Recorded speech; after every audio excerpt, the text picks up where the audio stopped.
conectando. Adelante. Ok, buenas tardes a todos. El día de hoy vamos a dar el tema de Parkinson, el equipo 8, Michelle Méndez y su servidora Eiden Delgadillo. ¿Le puedes dar a la siguiente, por favor? Ok, el día de hoy nuestros objetivos son definir como tal la enfermedad de Parkinson, conocer su epidemiología, etiología y principales manifestaciones clínicas, e identificar también las principales herramientas diagnósticas, así como el tratamiento específico. Siguiente, por favor. Bueno, antes de iniciar como tal a definir lo que es la enfermedad de Parkinson, vamos a tener que conocer su diferencia con el parkinsonismo y los síndromes parkinsonianos. En el primer caso, se va a referir a lo que son los signos que van a estar provocados por la disminución de lo que es el flujo de la vía dopaminérgica hacia el estriado, donde se va a incluir el temblor en reposo, la rigidez, la bradicinesia y las alteraciones posturales. Mientras que los síndromes parkinsónicos, esto va a hacer referencia al conjunto de los signos motores del parkinsonismo que van a tener una etiología bien definida, que puede ser vascular, puede ser metabólica, infecciosa, postraumática o farmacológica. Ahora bien, la enfermedad de Parkinson va a ser definido como un proceso neurodegenerativo crónico y progresivo, cuya base anatomopatológica se va a caracterizar por la pérdida progresiva de las neuronas dopaminérgicas de la sustancia negra pars compacta, esto del mesencéfalo, así como la presencia de inclusiones intracelulares que son llamadas cuerpos de Lewy, que están formados por agregados insolubles de proteína alfa-sinucleína que está normalmente plegada. El resultado de estas neurodegeneraciones va a ser la desnervación dopaminérgica de lo que son las proyecciones de la sustancia negra hacia el núcleo estriado, que va a condicionar las alteraciones fisiológicas de los ganglios basales y por lo tanto va a originar todas estas manifestaciones que, bueno, vamos a estar viendo en el transcurso de la exposición. Y como dato cultural, vamos a ver que el 11 de abril se celebra el Día Mundial del Parkinson.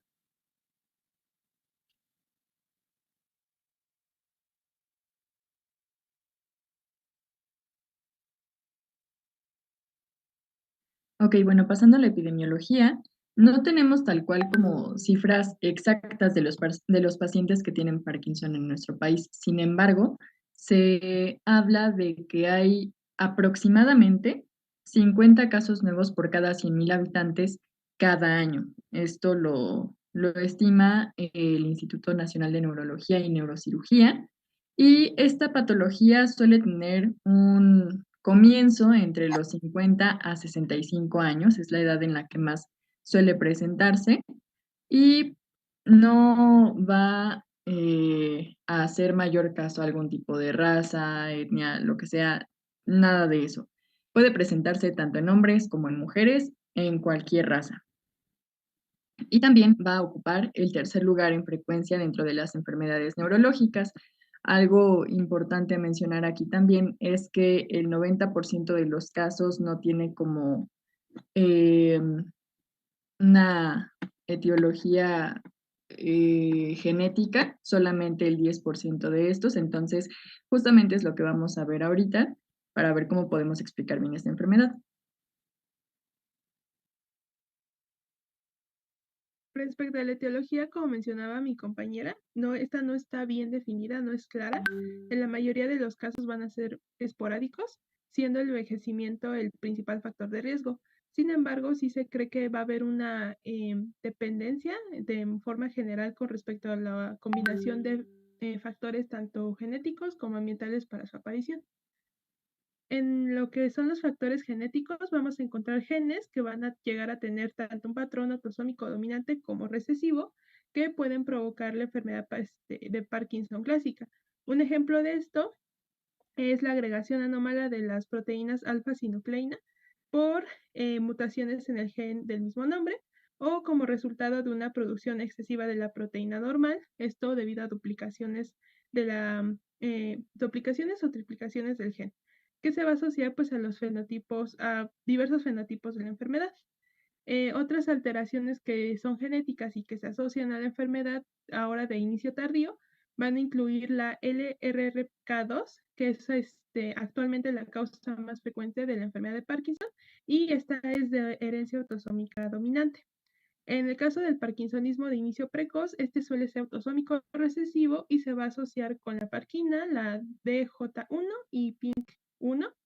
Y pues también otro gen en el que las mutaciones pueden aumentar el riesgo para desarrollar la enfermedad es el gen de la glucocerebrosidasa o GBA, que bueno, esta va a estar en relación con un deterioro cognitivo más rápido, entre pues otras manifestaciones, ¿no?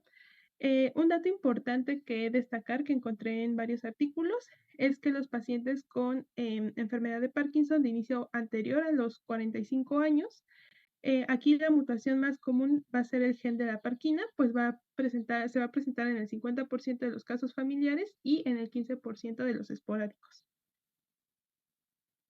Respecto a los factores de riesgo ambientales, estos son principalmente el envejecimiento y la exposición a pesticidas, dióxido de nitrógeno o metales pesados como magnesio o plomo, así como disolventes de hidrocarburos o que el paciente tenga antecedentes de alguna lesión cerebral traumática, o también se ha visto una relación con aquellas personas que viven en un entorno rural o cerca de plantas industriales o minas, así como aquellas que consumen agua de pozos, que tengan alguna enfermedad como diabetes mellitus o también algún exceso de peso corporal, así como hipertensión arterial o que consuman alcohol y hormonas posmenopáusicas. También se menciona esto de la hipótesis ambiental respecto a la enfermedad de Parkinson esporádica, que va a estar relacionada con la exposición a la neurotoxina selectiva 1-metil-4-fenil-1236 tetrahidropiridina, o también llamada MPTB, que va a causar parkinsonismo agudo debido pues a la pérdida de neuronas dopaminérgicas en la porción compacta de la sustancia negra.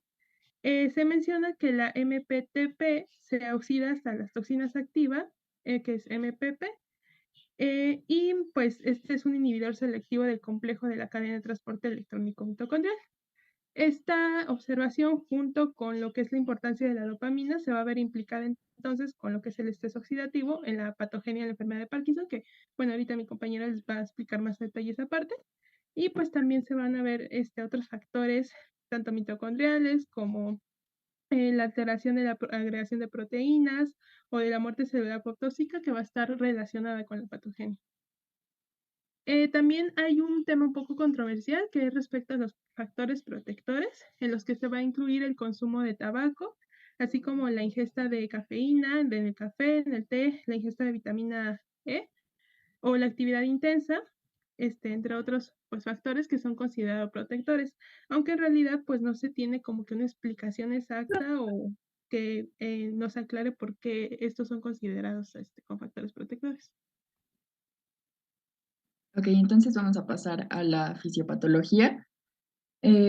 Vamos a partir de lo normal, en donde las neuronas dopaminérgicas de la sustancia negra pars compacta, que es de la que venimos hablando hace un rato, van a ser parte de la vía nigra estriatal, que se va a proyectar hacia los ganglios basales. Esto para regular la actividad de neuronas estriatales, que sus eferencias van a modular la actividad del tálamo de forma directa o indirecta.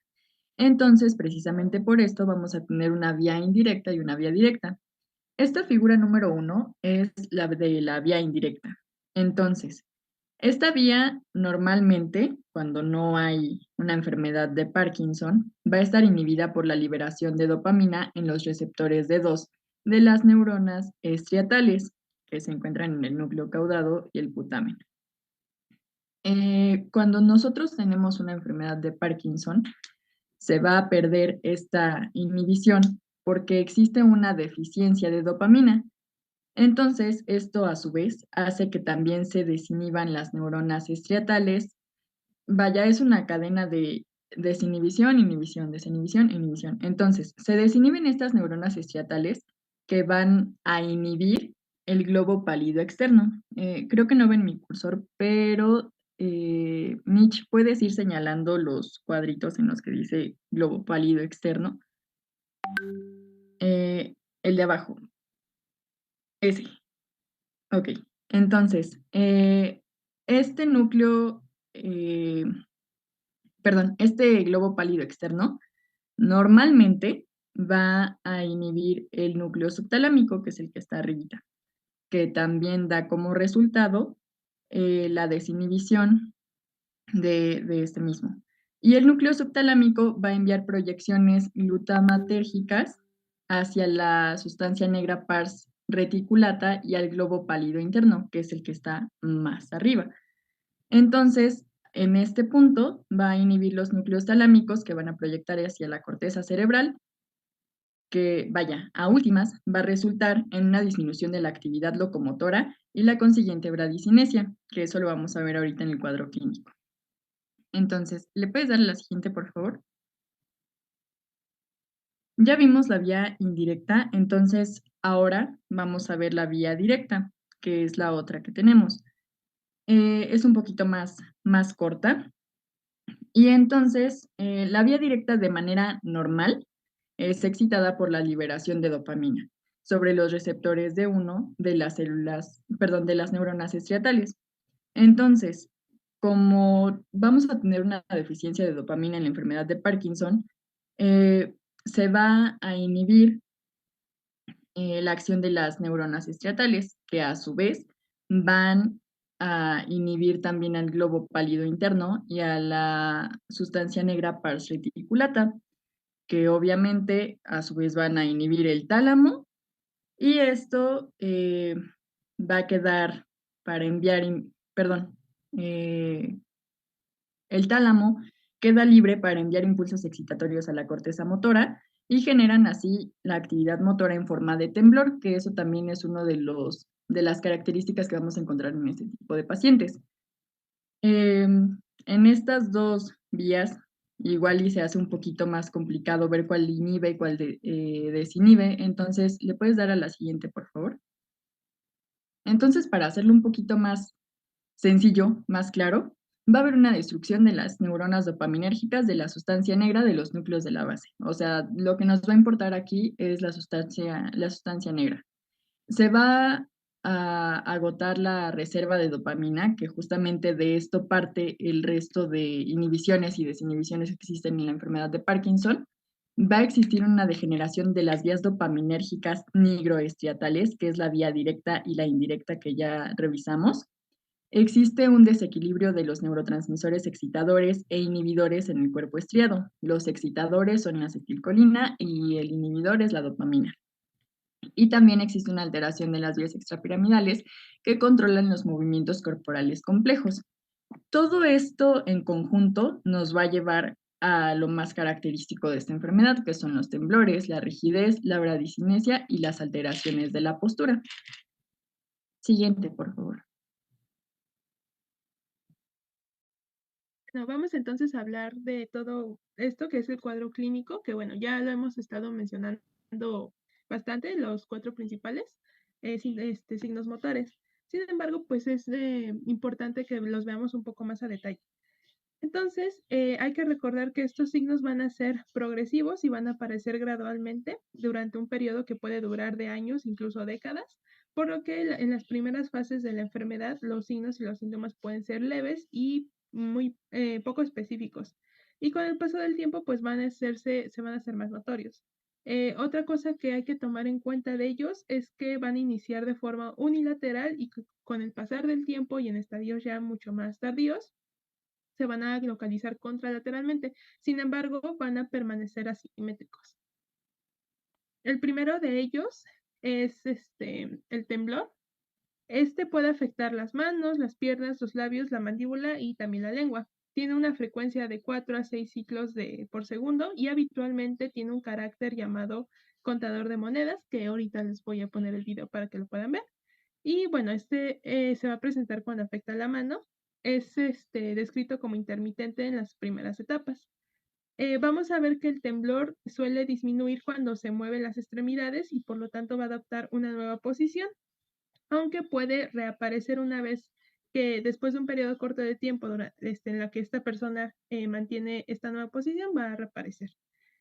También se menciona que puesto que el temblor en reposo disminuye o remite con la acción, puede no ser discapacitante, aunque puede ser vergonzoso o puede asociarse a molestias que fatiguen a la persona, ¿no? O a la extremidad afectada en este caso.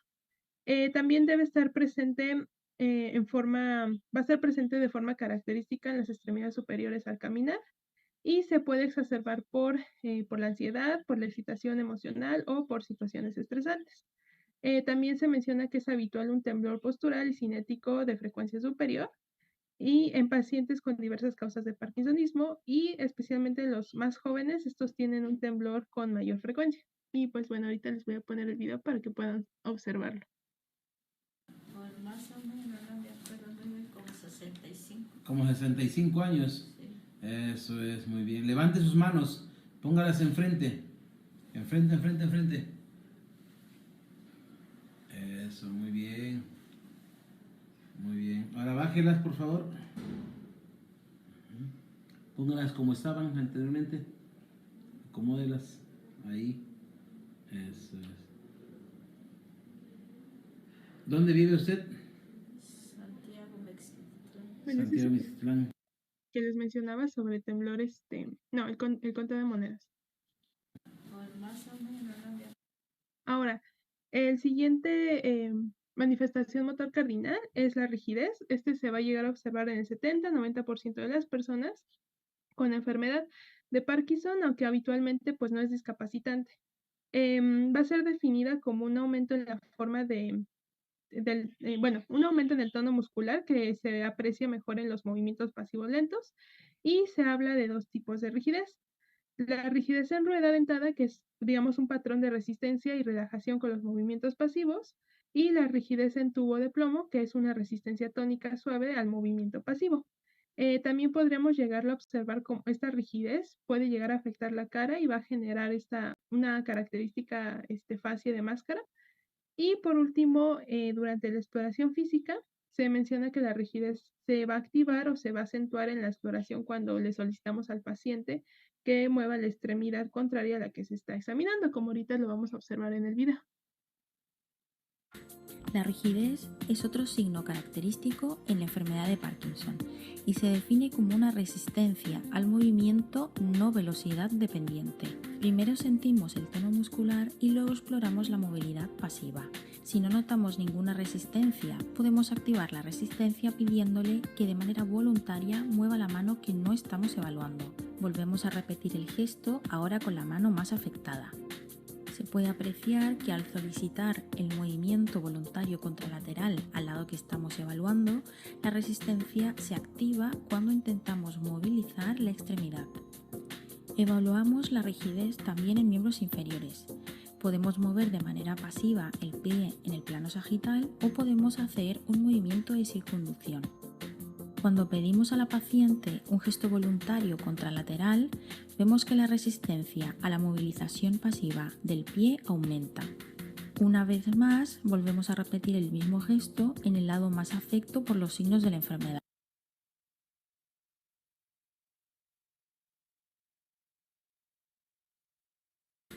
La rigidez es otro signo característico en la enfermedad de Parkinson.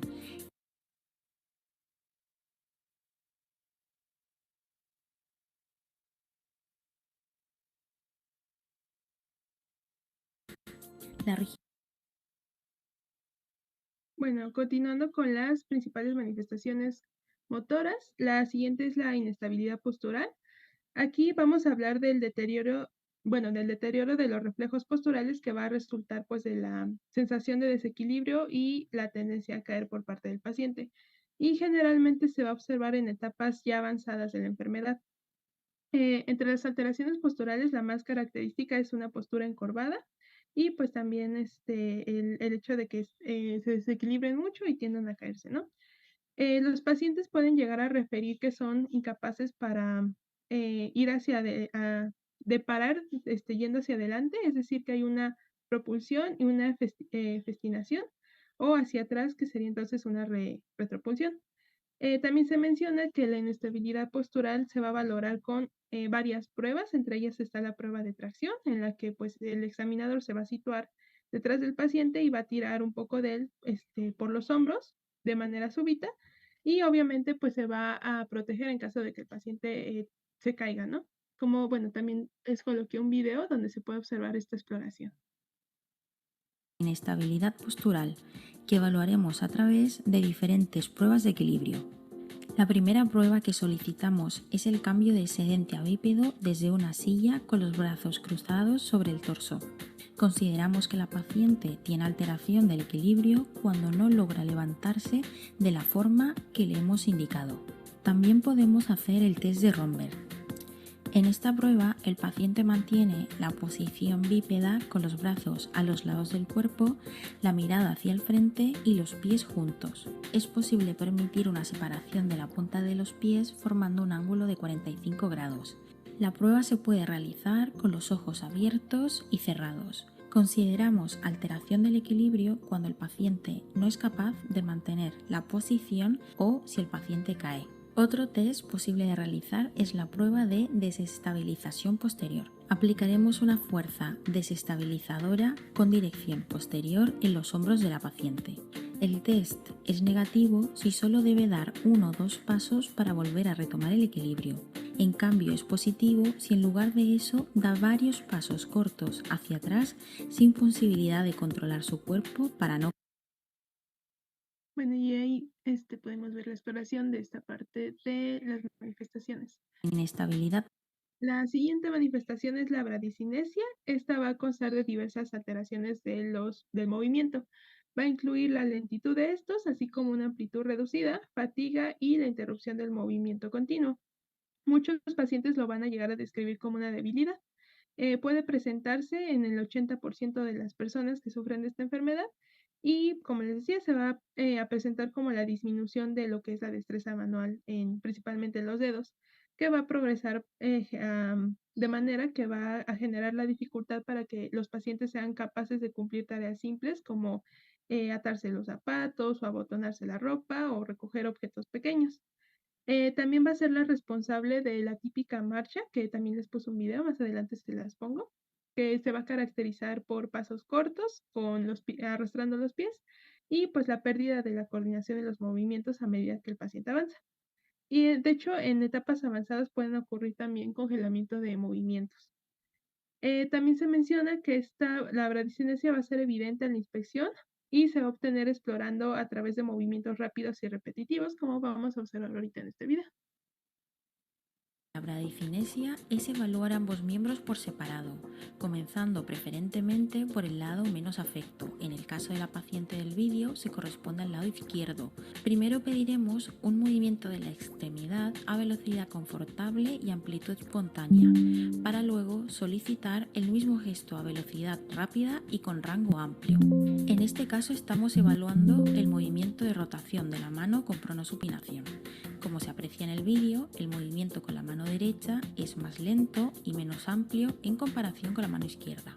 En miembro superior también podemos solicitar la realización del gesto de pinza de dedos, apertura y cierre de la mano, pronosupinación de la mano con brazos al frente o con el codo flexionado.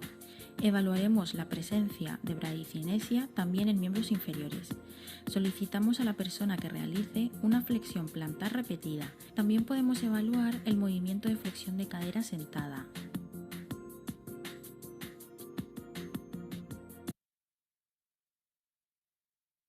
Y bueno, La bradicinesia. También vamos a ver que otras manifestaciones que pueden estar relacionadas con la bradicinesia van a ser, pues, bueno, se van a observar a partir de que, pues, este último signo clínico va a afectar o va a interferir en las actividades voluntarias y, por lo tanto, pues, va a ser la responsable de otros signos. Esto como la falta de expresión facial que les mencionaba hace rato, que también va a estar relacionada con la rigidez, donde se va a incluir, pues, una disminución en lo que es el parpadeo.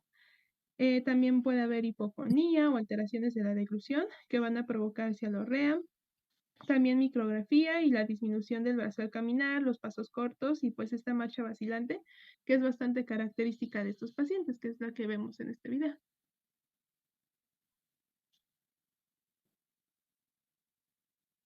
Ahí vemos los pasos cortos que cada vez son más rápidos y que arrastra también los pies. Y bueno, también puede el paciente presentar otras dificultades que llegan a afectar su vida, como el hecho de no poder levantarse de una silla que es baja o también problemas para darse la vuelta en la cama cuando está durmiendo, por ejemplo.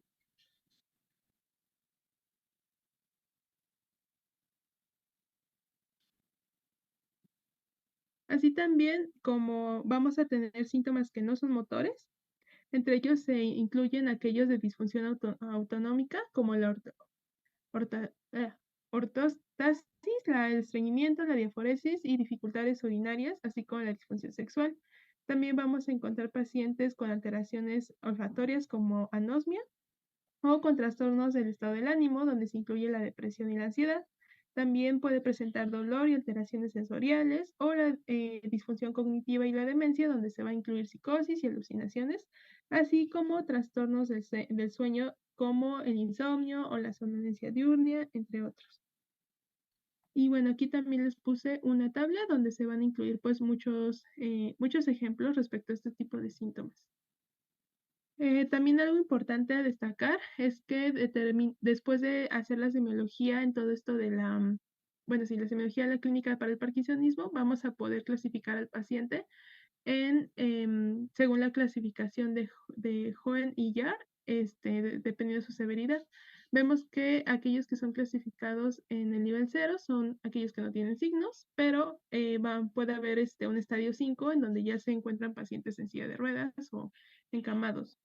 Bueno, aquí les dejo un video donde se hace toda esta exploración de una manera más completa para que puedan verlo y estudiarlo por aparte.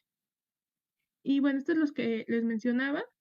Vemos que en los primeros estadios los pacientes van a tener síntomas que solamente pueden presentarse de un solo lado del cuerpo y generalmente pues no presentan, digamos, tantas dificultades. De hecho, no lo notan ellos, sino las personas que los rodean. Posteriormente, en estadios ya más avanzados como el 2, ya hay síntomas bilaterales con disfunción mínima y dificultad de la postura y la marcha.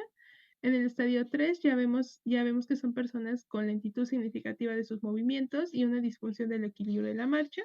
Y pues en general van a tener una disfunción que va de moderada a grave. En estadio 4 ya aquí encontramos personas que solamente pueden andar en distancias limitadas con rigidez y bradicinesia y donde el temblor puede ser menor que en los estadios precoces. En el estadio 5 es cuando ya encontramos un paciente en estado catatónico y con invalidez completa.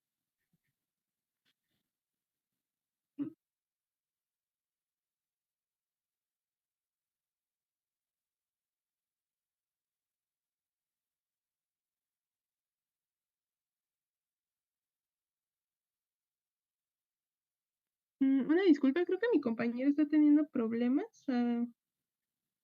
A ver, permítame tantito.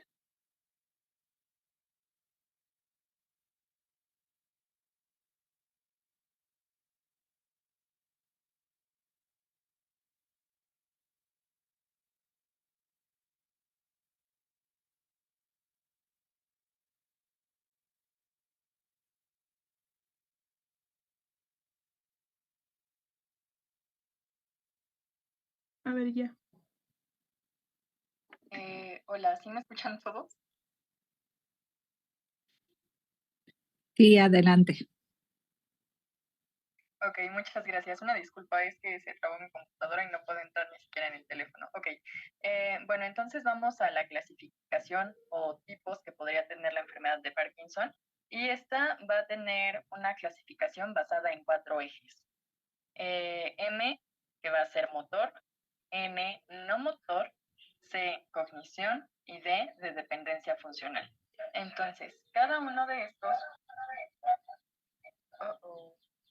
creo que ya se compu, ¿verdad?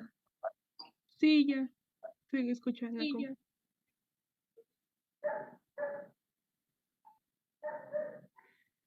Ok, entonces sigo por aquí. Entonces, el Parkinson va a tener estos 4 ejes, que a su vez cada uno va a tener su propia valoración. Entonces, en motor vamos a valorar las fluctuaciones motoras, las discinesias que pueda tener nuestro paciente y los síntomas axiales. Estos son disfagia, alteración del lenguaje, alteración de la marcha, bloqueos, y también vamos a valorar el temblor refractario. En el no motor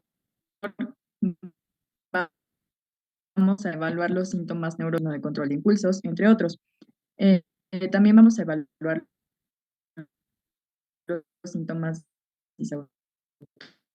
autonómicos como el estreñimiento, la hipotensión ortostática. También vamos a evaluar síntomas sensoriales. En la cognición vamos a valorar si está normal, si hay un deterioro cognitivo o si en este caso ya nuestro paciente está en un grado de demencia.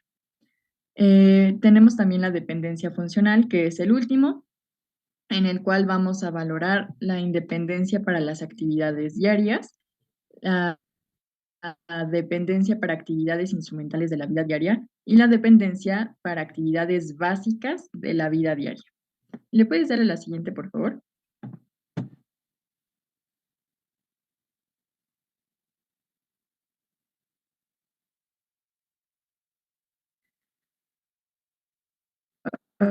Ok.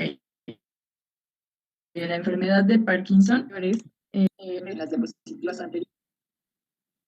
Creo que se te está trabando mucho, Iván. Sí, ya vi, espérame tantito. Espérame.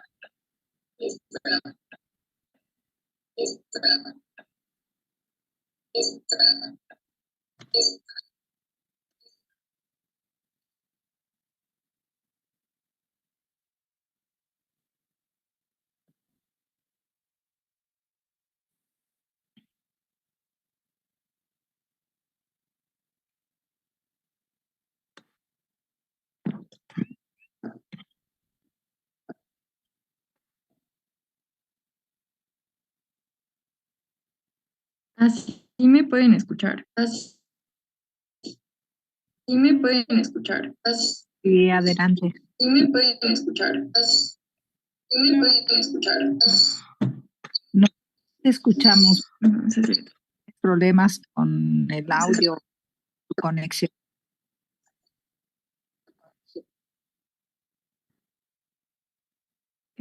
Ok, creo que ya. Ay, qué pena.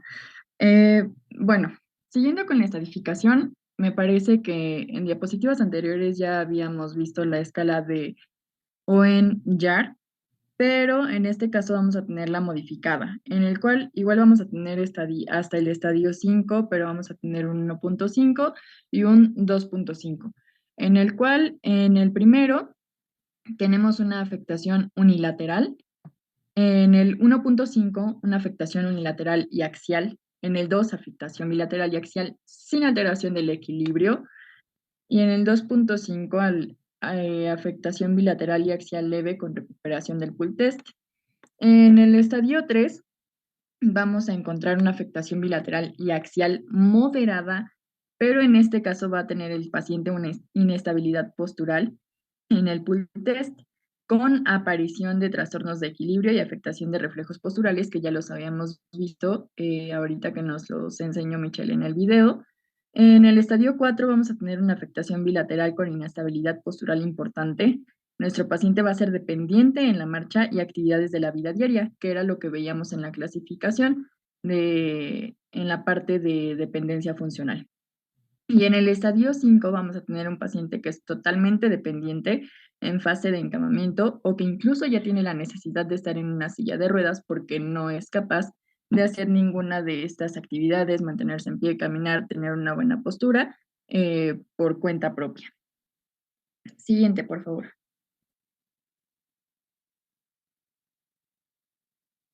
Ok, entonces, pasando al diagnóstico, tenemos que este es realizado a través de unos criterios que son aceptados de manera internacional, eh, que son del Banco de Cerebros del Reino Unido.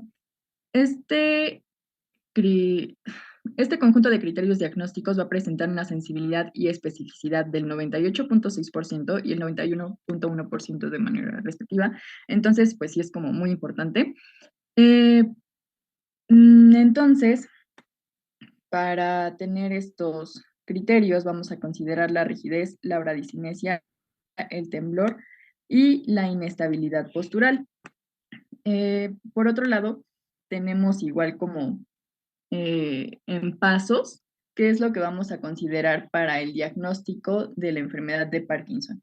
Esta igual es por la Sociedad de Enfermedad de Parkinson del Reino Unido o por el Banco de Cerebros. Y entonces, los 4 puntos que les puse del lado izquierdo son los 4 signos cardinales que ya nos había mencionado también Michelle hace un ratito. Y entonces la tablita que tenemos del lado derecho, en el paso 1, va a ser el diagnóstico de parkinsonismo, en el cual vamos a tener bradicinesia y al menos uno de los otros signos cardinales de esta enfermedad. En el paso 2 vamos a excluir otras causas de parkinsonismo, como lo que nos mencionaba Michelle al principio. Y en el paso 3 vamos a tener los criterios que apoyan el diagnóstico de la enfermedad de Parkinson. Entonces, en el paso 3 tenemos los criterios que apoyan el diagnóstico de enfermedad de Parkinson y tienen que ser al menos 3 de los que están enlistados ahí, que sea de inicio unilateral, que exista un temblor de reposo en nuestro paciente, que sea un trastorno progresivo, la afectación asimétrica con mayor afectación unilateral desde el inicio, que haya una respuesta favorable al tratamiento con levodopa, que exista corea inducida por la levodopa, que haya una respuesta a este mismo medicamento durante 5 años o que haya un curso clínico superior a 10 años. Siguiente, por favor. Para apoyar nuestro diagnóstico vamos a tener algunos estudios de imagen que nos van a permitir ver las estructuras del cerebro que podrían estar afectadas en este caso. Entonces, por ejemplo, la tomografía axial computarizada de cráneo nos va a ayudar a descartar patologías estructurales y, pues bueno, la que le sigue, que es la resonancia magnética, puede demostrar cambios entre personas sin Parkinson y aquellas que lo tienen, pero no es eficiente para distinguir entre las personas que tienen enfermedad de Parkinson de otros con un parkinsonismo atípico, como lo que nos mencionaba Michelle, que pues son dos cosas diferentes. También tenemos disponible la ultrasonografía transcraneal para la diferenciación de la enfermedad de Parkinson de otros síndromes parkinsónicos. Y encontré otro que es el DAT-SCAN, que es medicina nuclear que está basada en imagen del transportador de dopamina. Y este tiene la capacidad de diferenciar parkinsonismos con y sin déficit dopaminérgico presináptico. Y en este, pues bueno, vamos a identificar las patologías con disfunción nigroestradial, que justamente el parkinsonismo es uno de estos. En el lado derecho tenemos una imagen justamente de este último estudio, en el que el inciso A y B son de una persona pues sana, y en el C y el D es de una persona que tiene enfermedad de Parkinson. Entonces, se observa una disminución de la actividad dopaminérgica al nivel estriatal, que es en el núcleo caudado y el putamen, y en el mesencéfalo, que esto es lo correspondiente a la sustancia negra, que esto es de lo que hablamos en la fisiopatología, que desde aquí parte toda esta cadenita. Siguiente, por favor. Otro de los estudios que les había mencionado es la ultrasonografía transcraneal. Y en esta, por ejemplo, del lado izquierdo tenemos una ecografía de una persona sana en la que se observa el mesencéfalo y, bueno, la sustancia negra no se visualiza por hipoecogenicidad y se enmarca el mesencéfalo para mejor distinción. En la imagen inferior hay una línea blanca que está determinando los límites del mesencéfalo. Si lo puedes señalar, Michelle, por favor. Esa mera. Ajá. Y del lado derecho es una ecografía transcraneal de un paciente que sí tiene una enfermedad de Parkinson. Muestra una hiperecogenicidad de la sustancia negra. En el inciso B se van a esquematizar los componentes del mesencéfalo, la sustancia negra, los núcleos de Raffet y el tercer ventrículo. Están con las letritas, ahí, se ve un poquito borroso, pero pues ahí están. El de en medio es el núcleo de Raffet. El que está a la izquierda, que se ve como un AC, es el tercer ventrículo. Y arriba, casi por donde está la flechita, ajá, es la sustancia negra. Siguiente, por favor. Bueno, antes de iniciar con el tratamiento, ¿hay alguna duda hasta aquí? No, muchas gracias. Bueno, entonces vamos a continuar con esta parte. Respecto a lo que va a ser el tratamiento, aquí pues el objetivo va a ser que tratar principalmente las características, tanto motoras como no motoras, de lo que va a ser el trastorno para pues mejorar la calidad de vida. El tratamiento de los síntomas se va a hacer adaptado al tiempo de evolución y de acuerdo a la fase de la enfermedad, es decir, si es precoz o si es avanzada. También el tipo de sintomatología presente y dependiendo pues la discapacidad que conlleva, ¿no? Si es motora o no motora. Vamos a ver que el tratamiento no farmacológico va a incluir como tal la rehabilitación del paciente y se va a realizar de forma integral, lo que va a implicar pues el abordaje de los trastornos motores, las alteraciones del lenguaje y trastornos deglutorios. Bueno, se va a dividir entre los elementos que van a integrar este tratamiento. Va a ser el tratamiento fisioterapéutico, que va a ayudar significativamente pues a la mejoría a corto plazo, es decir, en menos de 3 meses, de lo que es la marcha, el equilibrio y la movilidad, así como la movilidad y la discapacidad. En esta parte del tratamiento se va a incluir la fisioterapia convencional para ayudar con estiramientos y reducir eh, la reeducación de la marcha, pues. También va a estar integrada el estiramiento con cinta rodante para mejorar la velocidad y la longitud de los pasos, el estiramiento con ejercicios de resistencia progresivos para mejorar la fuerza muscular y el acondicionamiento cardiorrespiratorio, y pues también entrenamiento del movimiento mediante feedback con claves externas, es decir, van a estar dirigidas a pacientes con congelaciones de la marcha y en caídas, que puede pues ser eficaz para la velocidad y los congelamientos. También vamos a tener la terapia ocupacional. Esta va a estar más enfocada en el entrenamiento de las actividades de la vida diaria y algunas de ellas son el ejercicio y la actividad física, pues para mejorar actividades como el control motor, la estabilidad postural y el equilibrio. Finalmente, también se van a utilizar las señales ambientales o estímulos, así como objetos para mejorar la realización de las tareas, como estímulos auditivos y rítmicos. En lo que es la terapia deglutoria va a incluir la flexión la flexión cervical y el uso de espasantes que van a mejorar la seguridad de la deglución, así como el entrenamiento para la musculatura, durante, ajá, esto pues puede durar hasta 4 semanas. La electroestimulación de la superficie muscular suprayoidea, técnicas de feedback por medio de la visualización de la grabación de trastornos del trazo de glutorio del paciente, esto para pues igual mejorar la seguridad de glutoria. Y ya finalmente, en lo que respecta al tratamiento farmacológico, este va a estar basado en las preparaciones de levodopa, agonistas dopaminérgicos e inhibidores de la monoamino oxidasa B. La levodopa, esta es una droga precursora de la dopamina que va a atravesar la barrera hematoencefálica y va a ser convertida por la enzima dopa de carboxilasa en dopamina. Y pues esta enzima es la que está presente en la sustancia negra y en los tejidos externos al sistema nervioso. Su conversión a nivel periférico va a provocar ciertos efectos adversos como el vómito, las náuseas, arritmias e hipotensión postural. y por lo tanto se va a coadministrar con un inhibidor periférico de la dopa descarboxilasa, que es la carbiodopa. Y pues con esto va a reducir los efectos periféricos.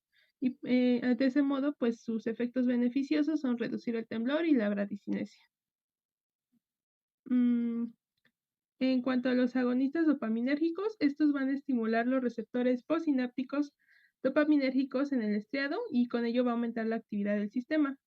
Son administrados como monoterapia en lo que es el curso temprano de la enfermedad o puede ser combinado con levodopa para reducir las complicaciones motoras cuando son crónicas. Estas drogas, por decirlo así, van a diferir de la levodopa en ciertas características farmacocinéticas, pero la principal va a ser la vida media, que va a ser más prolongada y por lo tanto resulta en un bajo potencial de fluctuaciones motoras, aunque también tiene ciertos efectos adversos comunes como las náuseas, la hipotensión, somnolencia, entre otras que bueno, ahí también les coloqué. Y como vemos en sus efectos beneficiosos, con ella se va a reducir, va a haber una reducción moderada del temblor y la bradicinesia principalmente. Bueno, antes de explicar lo que es el mecanismo de estos medicamentos, tenemos que saber que las monoaminoxidasas son enzimas mitocondriales que van a catalizar dopamina y pues existen dos isoformas, la A que se va a expresar en el sistema nervioso simpático periférico y la B que lo va a hacer en el central. Los inhibidores selectivos irreversibles de la monoaminoxidasa B, estos previenen dicho catabolismo y se pueden administrar en monoterapia en estadios tempranos o en combinación con la levodopa para reducir las fluctuaciones motoras. Y pues sus efectos beneficiosos son que disminuye el lapso de la ausencia de respuesta funcional en el caso de la rasalina y tiene en los pacientes sintomático leve y posible, también es considerado como un neuroprotector. En cuanto a la otra enzima involucrada en la degradación de la dopamina, esta corresponde a la catecol o metiltransferasa y pues este es responsable del catabolismo de dopamina en las neuronas y las glías no dopaminérgicos y pues sus inhibidores van a incrementar los niveles de dopamina en el sistema nervioso. También se suelen administrar usualmente con levodopa. Y bueno, en cuanto a los anticolinérgicos, estos son útiles, digamos que en las primeras etapas para el control de la rigidez y el temblor. Esto pues mediante la restauración del equilibrio entre lo que es la actividad dopaminérgica y la acetilcolinérgica. También tenemos varios ejemplos de medicamentos y se menciona que en este caso su suspensión brusca puede causar la exacerbación de la enfermedad y la precipitación de crisis colinérgicas. Obviamente también vamos a tener el tratamiento destinado a los síntomas no motores de la enfermedad de Parkinson. En esta tabla se presentan varios de pues, estos tipos de tratamientos. Sin embargo, les agregué otras donde se incluyen aquellos fármacos que son comúnmente utilizados de acuerdo pues, a las manifestaciones clínicas. Aquí vemos todas las que les he estado, digamos, mencionando. Viene su dosis inicial, también su dosis de mantenimiento y sus efectos adversos. Esto pues en el caso de las manifestaciones motoras. También viene las que son usualmente utilizadas en las fluctuaciones, cuando hay depresión, ansiedad, en estados de psicosis, cuando hay trastornos de conducta, en hipotensión ortostática y así con varios medicamentos para que puedan revisarlo más, bueno, con un tiempo, pues. También vamos a ver que existen tratamientos quirúrgicos. Este se basa en la estimulación cerebral profunda. Aquí se menciona que la estimulación específicamente encefálica profunda, que es bilateral del núcleo subtalámico o del globo pálido, puede llegar a mejorar la sintomatología de la enfermedad de Parkinson y a menudo también va a permitir usar dosis más bajas de los fármacos antiparkinsonianos y también pues mejorar la calidad de vida del paciente. Este tipo de tratamientos va a consistir en colocar mediante cirugía un electrodo que se va a conectar a un neuroestimulador que se va a implantar debajo de la piel del paciente, habitualmente en la zona intraclavicular. Y aquí los parámetros de estimulación se pueden controlar desde el exterior a través de un programador. En particular, la estimulación encefálica profunda del núcleo subtalámico va a aportar un beneficio significativamente mejor respecto al tratamiento médico, mientras que la estimulación encefálica profunda talámica tiene una utilidad más limitada porque es eficaz solamente para el temblor. Y bueno, aquí les coloqué aquellos pacientes que son los candidatos para este tipo de tratamiento y también sus contraindicaciones. En el caso de los candidatos, vamos a ver que son pacientes que son sanos, aparte pues de lo que tienen actualmente, por lo demás son sanos, que son relativamente jóvenes y cognitivamente intactos o psiquiátricamente estables, que aún respondan bien a la levodopa, excepto por el temblor claramente, pero que presentan, y lo que les digo, los temblores, periodos off y fluctuaciones motoras, así como discinesias incapacitantes. Para finalizar con esta exposición, vamos a hablar sobre el pronóstico de la enfermedad de Parkinson, donde el pronóstico es muy variable. De este dependen factores diversos, desde la edad avanzada al momento del diagnóstico, el tipo de presentación de la enfermedad. En este caso, la rigidoacinética es predictor de una progresión todavía más rápida, a que el paciente llegue a una dependencia total en menor tiempo.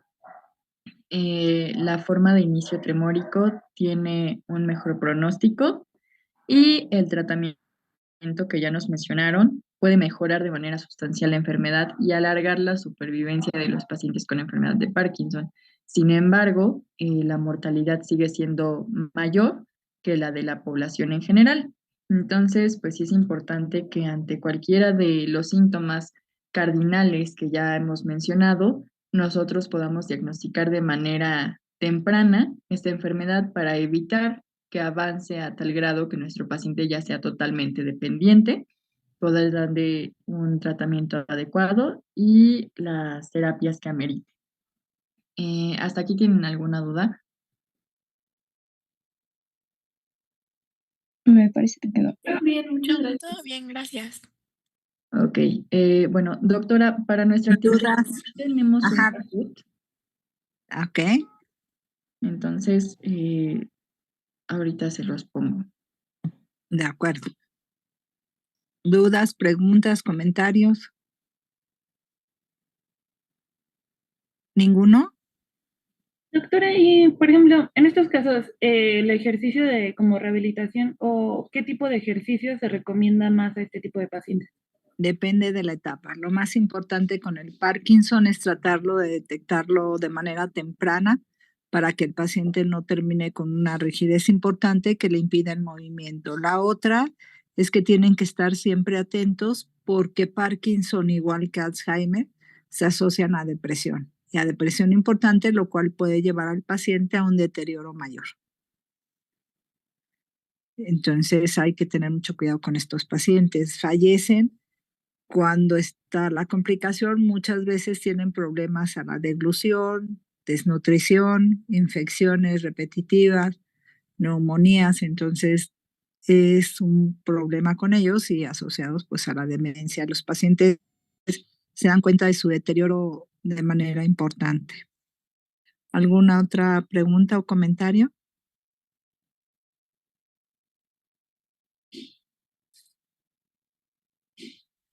¿No, jóvenes? Creo que No, no, doctora. gracias. No, doctora, gracias. Doctora, todo bien. Ok, adelante. Luz, si quieres, en lo que carga el Kahoot, prendemos nuestra cámara para la asistencia. Va, perfecto. Sí, prendan su cámara, chicos, rápido.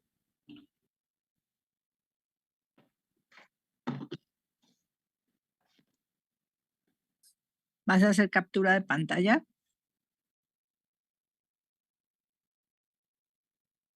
Sí, doctora, así es. Para la asistencia. Muy bien.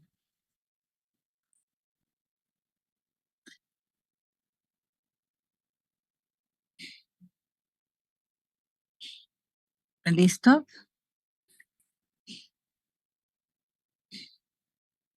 Tu cámara creo que tiene problemas.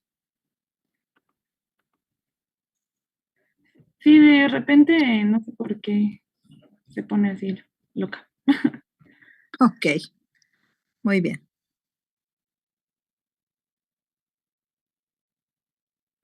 Pero ya está la asistencia, chicos, ya pueden apagarla. Gracias, Luz. Ok.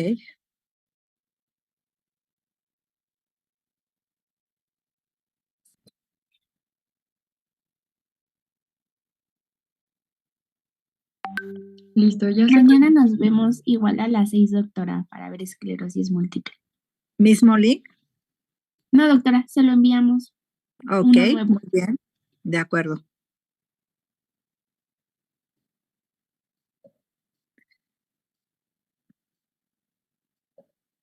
¿Sí pueden ver el código?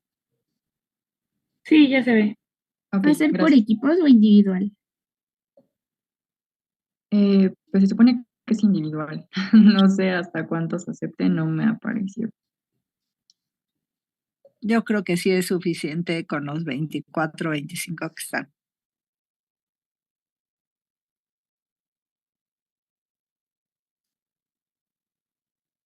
Cuando quieras empezar. Es que se supone que primero se tienen como que ir agregando a los jugadores y ya empezamos. Creo que el máximo son 20. Máximo 20. Ok. Pues les sugiero que lo intenten rápido porque si no se nos va a volver a acabar el tiempo.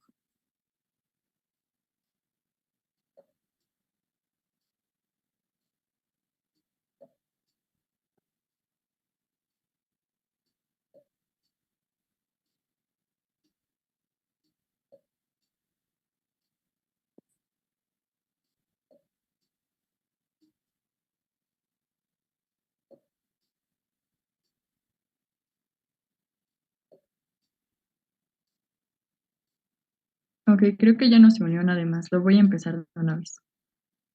Adelante.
Ok, entonces vamos a ver quiénes fueron los 3 primeros lugares. El tercero, Leo. Segundo, Luz. Y el primero, Adrián. Ok, bueno, por parte de nuestro equipo les vamos a dar un premiecito mañana. Si van al hospital nos dicen para buscarlos y pues darles lo que se ganaron por listos. Ok, muy bien. Aunque déjame decirte que hay preguntas, respuestas dentro de tus preguntas que son de frecuencia, porque hay asociaciones en donde la destrucción no solamente es de ciertas de la sustancia negra, sino también de algunas de las fibras específicas de las neuronas, pero por frecuencia sí las respuestas son correctas.